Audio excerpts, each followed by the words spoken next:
Dunque, ogni tanto, sarà il caso di avvisare la protezione civile perché potrebbe fare un terremoto, un maremoto o chissà cosa, il sindaco Mauro Armelao, vi assicuro, ne combina una giusta. È incredibile, sono veramente stupito anch'io.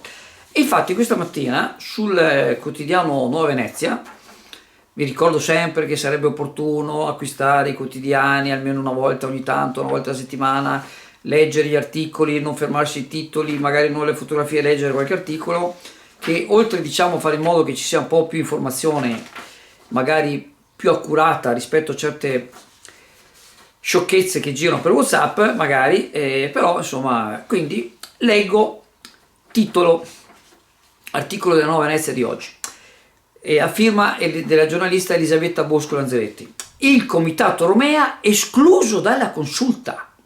Armelao sotto accusa. Il comitato Romea e Ferrovia contro il sindaco Mauro Armelao, reo tra virgolette ovviamente, di non concedere la consulta tecnica per affiancare le decisioni politiche sui collegamenti infrastrutturali. Il comitato contesta anche lo scarso peso dell'amministrazione nei rapporti con ANAS e Regione per quanto concerne modi e tempi di gestione dei cantieri per la manutenzione straordinaria della Romea.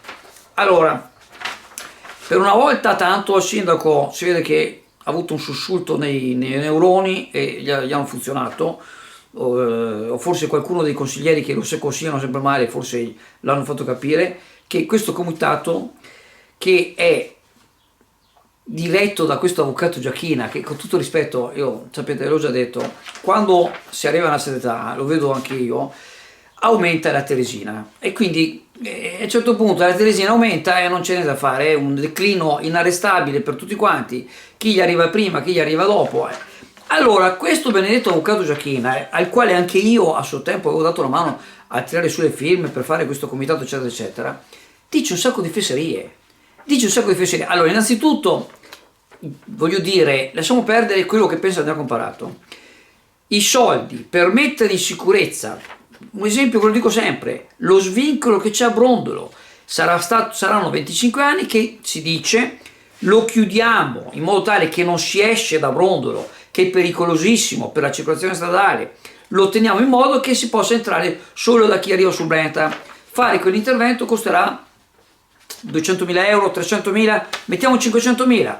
Se sono 25 anni che non lo fanno, non è perché l'ANAS sono imbecilli, sono cattivi, Chioggia è cattiva, ci trattano male, ci perseguitano, eccetera, eccetera, eccetera, ma è perché non ci sono le risorse sufficienti per fare tutto e si fa tutto gradualmente. Adesso abbiamo la rogna dei cantieri sul Traslagunare, il Traslagunare l'hanno detto subito, ci vorranno 2 anni a sistemare i ponti.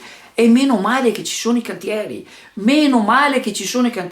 perché se non ci fossero i cantieri prima o poi casca tutto. Ecco, allora io capisco la politica, sono stato consigliere comunale anch'io, a suo tempo quando eravamo in amministrazione con l'Umano Tiostupaggio, un altro di buono come sindaco e di capace, meglio di questo comunque, onestamente, l'abbiamo mandato via anche quello, ma onestamente era sicuramente meglio di questo. Comunque, detto questo, anche noi di Forza Italia, io consigliere comunale di Forza Italia, sono stato per 10 anni, chiedevamo in regione, ma ci potete fare un'altra ferrovia, ci potete fare, e c'era l'assessore regionale Renato Chisso che era molto in gamba, molto capace, un assessore che lavorava, che ha fatto tante opere, hanno fatto tantissime opere, poi tangente, non entro nel merito, ma non voglio entrare su questo discorso, posso anche entrarci perché comunque Renato Chisso soldi imboscati non li hanno mai trovati, quindi è stato bravo a nasconderli, lui dice che sia innocente, comunque è un altro discorso. Comunque quando noi chiedevamo ci diceva non ci sono i soldi, allora facciamo un progetto di fattibilità, ed è stato fatto. Adesso la regione ne hanno proposto un altro per vedere se c'è una via alternativa, ma parliamoci chiaro, sono anche costretti a dire queste cose per tutti sti geni, anche altri, che tirano fuori la Romea. Allora, fra Chioggia, Cavarzare e Cona non siamo 70.000 abitanti, non lo siamo 70.000 abitanti, e tutto il resto della provincia 700.000. Non possiamo pensare di avere la stessa quantità di risorse del resto della provincia, non è possibile. Tanto è vero che comunque il problema di Romea c'è anche a Mestre, anche tutti quanti i passaggi per andare a Mira, prima di Mira, tutta quella parte là, è pericolosissima andare all'interno, diciamo, della Riviera del Brenta, e gradualmente le stanno sistemando, hanno cominciato a fare le rotatorie.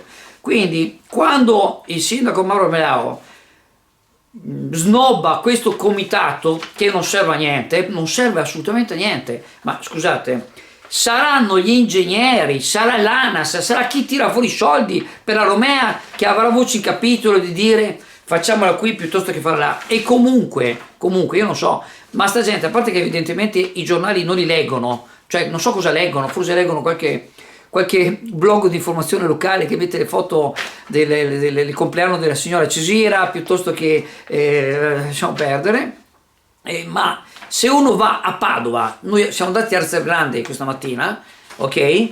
Non ci sono neanche gli spazi, non ci sono gli spazi.